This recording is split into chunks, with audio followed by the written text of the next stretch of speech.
nerds around the world. Welcome to episode 148 of the Nerds Unite as One podcast. I am your host, Paul English, and like always, we have a fantastic show for you.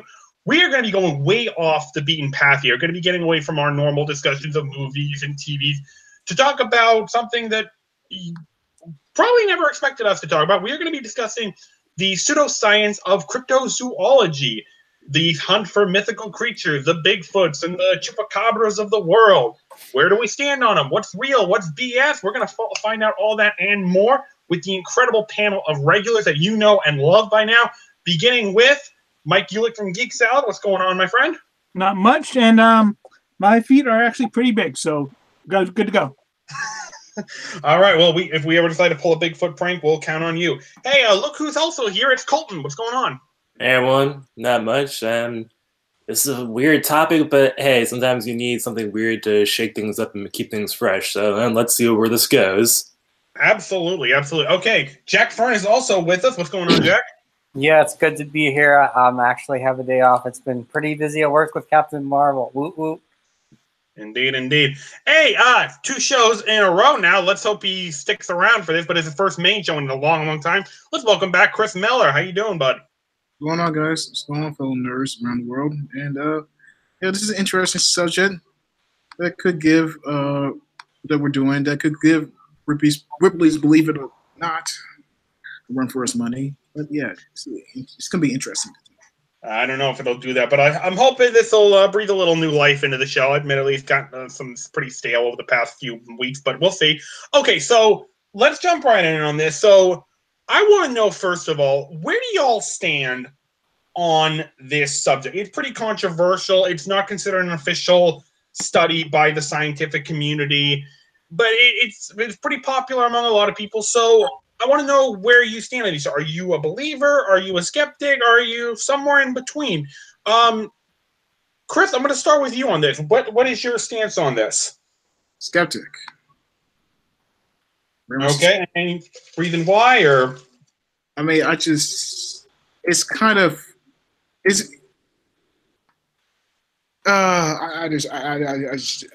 don't know. These cryptozoology is just like, just the notion of there being creatures like that are just very, very large in size. Creatures like Bigfoot, even the abominable snowman. This is stuff you would hear in like fantasy stories and stuff like that. It's like there's no way it could possibly. It's too outlandish for it to. Just the whole notion of that is just like, I was like, you really think this? You really think that these creatures actually exist? I mean, it's more folklore than anything like that. I mean, it's just like when you hear like some very I don't know if you can call them stupid documentaries. We just had documentaries in particular, whether it be on Warner Channel or Discovery Channel, wherever they talk about the sort of subject. You kind of question the credibility of the whole thing itself. I mean, I'm not trying to harp on anyone who does believe it. Maybe I am. It's just the whole thing's just too outlandish to be believed. It's like okay, all right. Colton, what about you? Where do you stand on it? I'm somewhere in between. I'm a skeptic, but I also want to believe. Because it just all these things sound pretty fantastic, and you know what? The world. I don't want to just believe that our world is just this mundane. That believe that there are like more things out there. It's not just the fantastic isn't just limited to our imagination. There actually are things that we couldn't comprehend out there. I want to believe that those things actually exist because they sound, well, some of them are pretty terrifying, like the Loch Ness Monster, but it also sounds like kind of fascinating if that was actually something like that was actually out there. And I would want to believe that that's actually, kind of true. But At the same time, however, you know, if something like that did exist, someone should have seen it by now, you know? I mean, if there was a giant monster living out in, like, where's the Loch Ness monster living in? If there was a giant monster living out in the waters of Scotland, I think it'll be hard to not notice or whatever, you know? So, All right. yeah. Jack, what about you? Where do you stand on it? I'm kind of in the middle too. I believe some of it. I don't believe all of it. I think some of it's blown out of proportion, but I think some of it could be true, and we just don't know because, I mean, it's not something that there's a lot of money involved in. Where they actually give money to like research it, it's kind of more like a hobby for people. So there's not as much like science or grants and stuff involved. Mike, what about you? Mike? Sorry about that. I am kind of like on the same page as Jack. I believe some of it. I think some of it is a bit too outlandish for even my high level of belief. But I do think that there are a lot of places. I mean, we like to think that humanity is has got full control of the planet, but guess what? There are some places where most humans either they don't go or they don't go often enough to fully explore it. I mean, we may know the maps, but we don't know the all the in depth. So I think there's still plenty of places where if something wanted to hide well enough, it could hide well enough. Indeed. For me, I consider myself an open-minded skeptic, and what I mean by that is the notion that there's nothing left to find out there is just bullshit. Right? There are areas of the map that we have not charted yet, and new species are being discovered every day. So I do believe that there are, certain unknown creatures out there waiting to be found. Holy fucking shit, Caleb is here! Oh my god, the founder! What's going on? What's up, guys? Hey, Caleb. Sitting outside of my work. I just punched out of work. So, as you can see, waiting for my ride. So, figured I'd hop in here while I'm still on my Wi-Fi. So, what's up with you guys? We got a few minutes. We just started the show. I don't know if this is something you want to contribute, if you want to wait for after, but I'll get to you in just a moment if you want to contribute. So what I was saying, the notion there's nothing left to find is BS, but at the same time, I think a lot of times when it comes to like hunting down these creatures, the people who do, they spend so much time looking for what they want this mystic creature to be instead of looking for what realistically it could be. And I think that's I think until people start realizing that that's the direction they need to go, they need to start looking for what's realistically out there. I don't think I don't think this science is going to gain any credibility. So yeah, Caleb, anything that you'd like? I don't know if you know what we're discussing right now, but I'm not exactly 100%. You can fill me in. Okay, so we're going over the pseudo-science of cryptozoology, the study of like legendary creatures. We're discussing, where we stand on it, what's real, what's BS. If you want to contribute, now's the chance. Where would you stand on this? I mean, I feel like there's still so much to discover. Like I feel like we've only scratched the surface. I mean, for someone to say that we know about everything that's out there is a load of crap. Like there's no way that we can know. We just don't. I mean, we haven't explored every single inch of every single crevice. So I'm kind of in agreement with you, but I feel like there's no way, that that there isn't more out there. So. All right. Okay, so let's get to the next point. I want to hear a couple of these creatures that you think are just BS. There's no way it's real. It can never happen. Mike, I'll start with you. Give me just like one or two of these legendary creatures you think, no, this is bullshit. It's not exist. Get over it. As much as I think it's a cool concept, the Mothman. I like a gigantic moth or a guy with kind of moth wings who just when you see him, you know that there's something bad happening. My level of belief is high. Here's my level of belief. Here's the Mothman up here somewhere. I don't. Yeah, I've seen big moths. They don't foretell bad things happening. They're just annoying. They fly into my light and bounce on the glass a lot. Yes, indeed. I've seen my fair share of big moths too, but none of them are that big. No. Jack, let me come to you. Give me one or two you think are just bullshit. A werewolf. I don't know if we consider that one of them. I consider that more like horror fiction than actual like legendary, but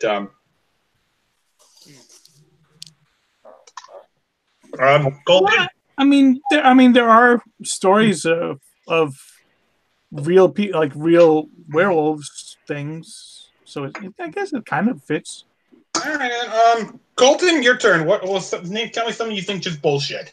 The chupacabra. Something about it sounds like it sounds like the boogeyman or something like that. That's something that people try to scare kids with. It just sounds like It doesn't sound like something that could be. It sounds again like something. If it was out there, someone would have seen it by now. Yeah. You never know. Chris, what about you? The one or two do you think is just bullshit? Bigfoot and the chupacabra. I might add a third, the abominable snowman.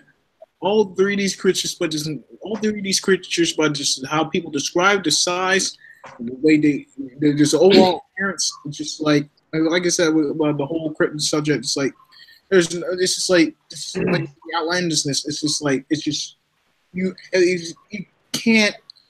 It just doesn't. It defies reality. There's a whole like these kind of creatures, like how they reported to have been sighted. It's just like their, like I said, their appearance, everything like that. It's like, and these descriptions vary. It's just like, we can't really take anybody's word for it. It's just like I said, it's too ridiculous to be believed. Even the chupacabra is the one that makes me just like go, huh? It's just like that's just mind blowing. Oh man. All right, Caleb, any one that you think is just bullshit? Oh well, I was gonna say succubus, but you've all met my ex-girlfriend, so that's never mind on that. Word. Shots fired.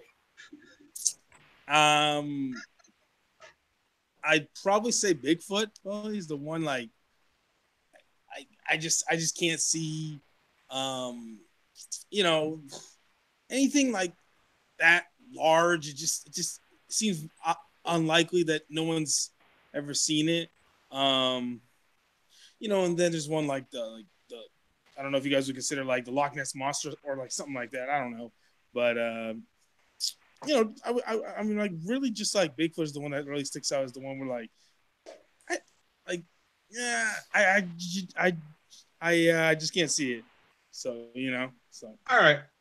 For me, insofar as the fact, one thing that I would say is bullshit would definitely be the Loch Ness Monster. Insofar as the fact that what the common consensus of what Nessie is, that it's a surviving plesiosaur. I'm like, guys, really? First of all, plesiosaurs were air breathers. Okay, they were air breathers. Okay, if Nessie was a plesiosaur, she'd have to surface regularly for water, but she doesn't. I'm sick and tired of people always saying, "Oh, it's a hidden dinosaur. We gotta find." No. Okay, that's just no way that's possible. I suppose anything is, but it's unrealistic. I do think there's something unknown living in the Loch Ness Lake, but a marine reptile? No. Come on, shut up.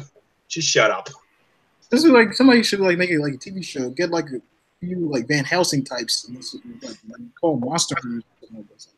Yeah, there was something like that on history called Monster Quest, but yeah, I ran a few of these. Okay, so let's get to ones that you think could be real, the ones that you'd like to be real. And Colton, I'll come to you first on this. Give me like one or two you really want this to be real. You hope it's real. You think it might be real. Well, despite what I said earlier about how if it was real, someone would have seen it by now, I do actually kind of wish that the Loch Ness Monster is real because the water, under the water, it's a mysterious place. So I like to think that there are things underneath there that we just haven't found yet. And I would also like to believe in the abominable snowman, snow monster, just because I don't know, it sounds like a movie monster. And honestly speaking, I would like to think that there was something sort of fantastical living out there, and out in the mountains in the cold, it'd be I think it could realistically something could be out there that we just haven't been able to find, either because it's too cold for us to locate it, or because it killed the people that did. Interesting theory that I heard a few years ago, new theory. What the supposed Yeti may actually be is a supposedly extinct species of bear. That actually not extinct, which does make sense considering that most Yeti sightings are most likely mistaken identity, mistaken for like bears. So the notion that it's a bear that we thought was extinct, that does make sense. All right, Jack, let me come to you. Is there one or two that you really hope it's real? Yes, the Loch Ness Monster.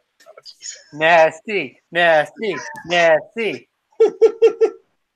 I've always believed Nessie was real, and I hope one day we will prove that is real. There's a lot under the water that we still can't go to because we can't go to that depth yet. So I'm hoping Nessie's down there. Well, if she is, she ain't a plesiosaur. I'm telling you that right now. So change your mind about that. All right. Caleb, before your ride gets here, is there one or two that you'd like to be real? I mean, to be honest, it would be cool if they were all real, to be honest with you.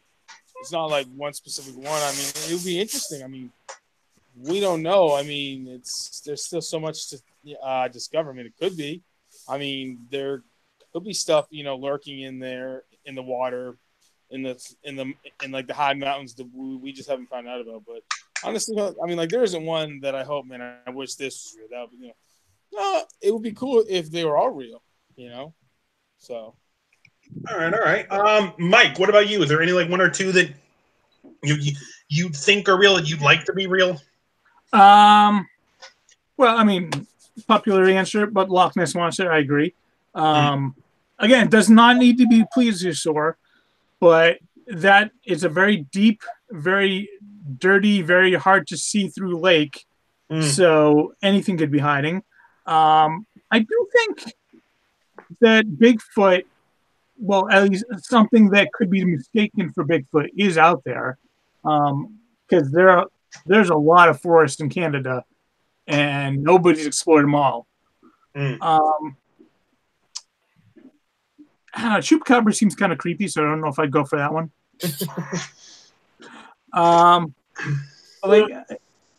There's some like a demon cat I've heard of that sounds pretty cool. The Jersey Devil? No. It's actually, I think it's just the name is Demon Cat. Okay. All right. For me, there are a couple that I would really like to be real, and I hope it's proven one day. One of them is the Almas, which is in a similar categories like Bigfoot and Yeti. However, unlike those two, which are believed to be half human, half ape hybrid, the Almas is believed, sightings report, much more close to the human being-like creature. And one of the popular theories is that the Almas, which is known to inhabit the Siberian Russian mountains, could possibly be a surviving Neanderthal, which that would be very cool if it was true. And I would like it to be true because, that would be interesting. And then the other, and I'm kind of contradicting myself because I said that there's no way that a dinosaur could survive the lakes of Loch Ness, even though plesiosaurs weren't dinosaurs. But one place where I do think a dinosaur could survive would be in the jungles of northern Africa, supposedly home of Mokele Mbembe, which, based on sightings, is a sauropod or a long neck dinosaur. Admittedly, not quite as tall as what you'd expect from like Brontosaurus or Diplodocus. It's much, much smaller, but if you look at the terrain of northern African jungles, it's the environment that's changed the least since the time of the dinosaurs. And given that sauropods were reigned around 140 million years ago, I do think that would give enough time for them to like evolve and change and like shrink down just enough to remain hidden in the jungles of northern Africa, which are very thick. So that is one I would really like to see, hopefully proven true one day. All right, Chris, Mr. Skeptic, are there like one or two that you think could be real that you'd like to be real? I very much have my doubts on this sort of thing. It's just like, I don't know. Maybe a mountain gorilla. I feel it's the most. I feel it's the most plausible type because it feels like a creature that could actually like exist in the real world. Doesn't sound ridiculous or just even silly. It's like they're like massive, hairy creatures, kidnap humans, overpower them. Yeah, even that part sounds a little too far fetched, but I figured maybe that has a chance of being something that could actually exist in the real world. Versus, it's a terrifying prospect. Apes are even terrifying. No, not really, but yeah, these creatures, yeah, man, apes. I figured, yeah, that's like the creature that has, to me, strikes as the one that could say maybe something like this could actually exist. Okay, very good. All right, now let's get to ones that we like. We know, feel very confident are real. That one day they will be proven. And Mike, I'm going to start with you on this one. Give me one or two that you strongly believe are real and that one day will be proven. I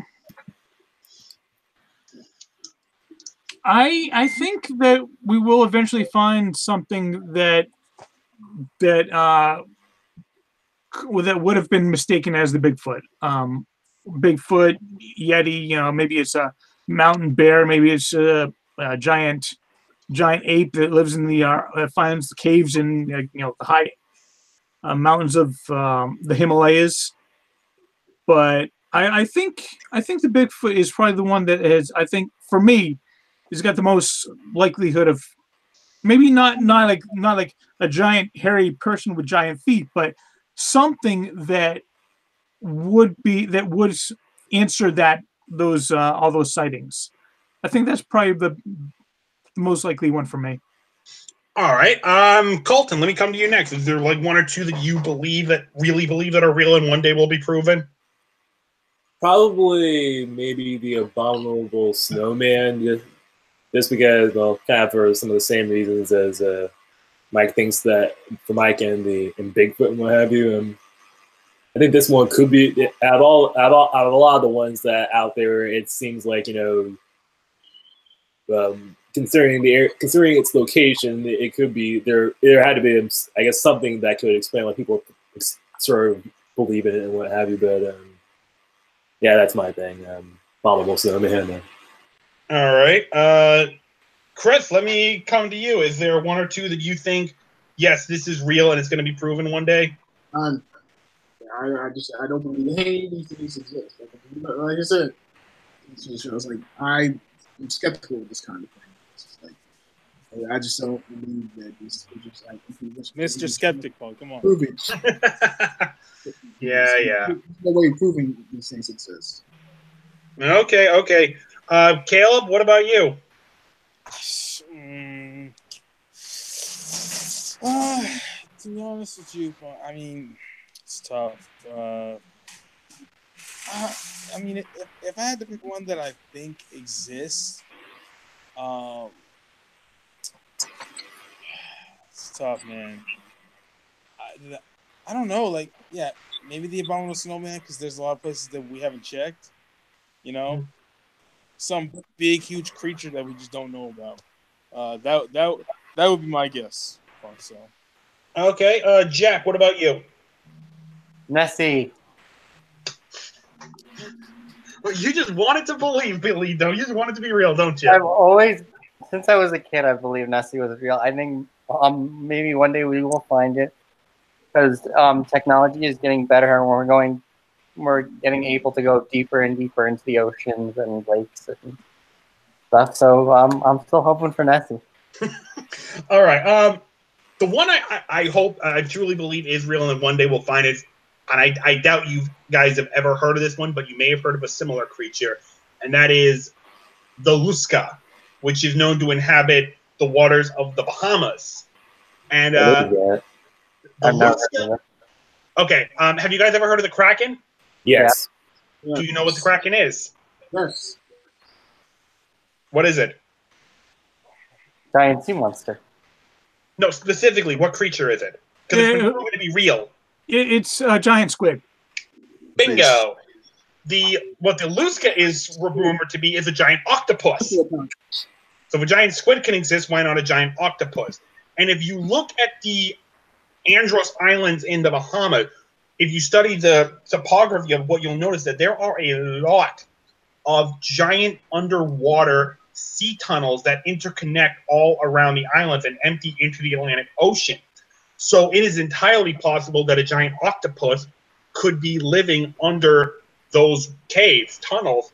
It makes a lot of sense, and I do believe that, the ocean isn't one place where a giant creature could hide, such as the Kraken or the Lusca. So, yes, that Lusca is one I believe is real, and one day we will prove it. Release the Kraken. Well, that movie uses a different monster. Yeah. All right, guys. So before we wrap this up, I want to give y'all a chance. If you've got any legendary creature stories that you want to share, like any sightings or anything, now's the chance, because I do have one I want to share. Of one that I have seen with my own two eyes. I got nothing, so shoot. Crap pot. No, I'm serious. I was living in Alaska. It was the summer that we moved there. No, actually, it was the fall. 2002. Me and my sister are walking down the river that runs through the town we lived in, and we look up, and there was this huge fucking bird just hovering in the sky. And this was not an eagle. I saw my fair share of eagles. This was not an eagle. This was much, much bigger. It was friggin' enormous. And even got into the newspaper the next day. And I had no clue what it was until I learned about a myth in Alaska called the myth of the Thunderbird, which are these supposedly giant fucking birds, which are big enough to pick up humans and carry them away. Now, was that a Thunderbird I saw? I don't know, but I know for sure that I saw a huge ass fucking bird, bigger than any eagle or falcon that can exist. There's no way that's what it was. It was a huge ass bird. Maybe you saw Ho-Oh. A what? A what? I said maybe you saw Ho-Oh, the Pokemon. Pokemon. It looked more like Firo, actually, but yeah, it was friggin'. It would be the size of Ho-Oh, yes. Sounds like a type of creature you see in a movie whose special effects. Although there was no rainbows coming out of it, so I'm not sure that was it. It sounds like a creature you see in the monster movie whose effects were done by Ray Harryhausen. Look, I'm just telling you what I saw, and what I saw was a huge ass bird. I mean, I couldn't get a good look at it, but yeah, it was enormous. So, I mean, I know that there are creatures out there. Yeah, I've got a story. A couple of stories actually. Okay, go ahead, Mike. Go for it. This is a very long time ago. I was probably like maybe 11 to 12, but my family was up in Lake Champlain, up in upstate New York. Champy. Oh yeah, Champ. Yeah. I heard the stories, and I was looking. We actually took a ferry across the lake, and I had my eyes peeled. And there was a moment where there were some ripples under the water. There was nothing there. It could have been a fish, a very large fish, but there were some ripples under the water, and I have no idea to this day what it was. Jurassic Park. And another time, I saw the Loch Ness Monster. They tried to ask me for tree fitty, and I said, "No, I'm not giving you no tree fitty." Okay, I'm afraid I don't get the joke. South Park. What? South Park. South Park. Oh, okay, yeah, I don't watch South Park. So I'm not giving you no tree fitty. Okay, yeah, I wouldn't have gotten that. Look it up. It's actually one of my favorite parts from all of South Park. I don't watch South Park, so I wouldn't. It's the chef's parents. They have many stories about the Loch Ness Monster trying to get them to give them tree fitty. Each one of us has our own Loch Ness Monster. I need to go hunting for it. You have one. Every one of us here has our own Loch Ness Monster. It just only has one eye. We got a good enough picture of it. We can send it to National Geographic, make some money. I hope you're not going dirty. Too late. Okay, guys, so that is going to wrap up this show. That's going to do it. I don't think we're going to top that one. So I know we had a bad ending to what was an interesting show, but I hope this breathed some new life into Nerds United 1. I hope you all enjoyed it, and want to thank everyone for showing up for this one. Mike, it was a pleasure having you here. Great to be here. Jack, a pleasure as always. Yeah, it was great to be here, and thoughts and prayers to New Zealand. Yes, indeed. Yes, indeed. Colton, thank you for being here. I was glad to be here. I really enjoyed this topic. All right. Chris, thank you very much for being here. It's great to be here. We're doing this show. We're doing this with you guys, and this is very interesting. Yeah, this subject was quite a lot. It was very interesting to tackle. All right. And I was stunned beyond words, but Caleb, my man, I mean, we're so busy with work, we don't get to see you all the time, but we are eternally grateful that you were able to be here and, try to get here more often because it's just not the same without you. Well, I'll try, but I mean, I can't make any promises. So, I work every Saturday because I work at a grocery store. Everybody knows that, so it's hard to get away. So, yeah. All right, so we will see. Well, we might see you next week. I don't know. We might see you next week or the week after. We'll keep you informed of that. So, take care, everyone, and bye-bye. Episode to tackle.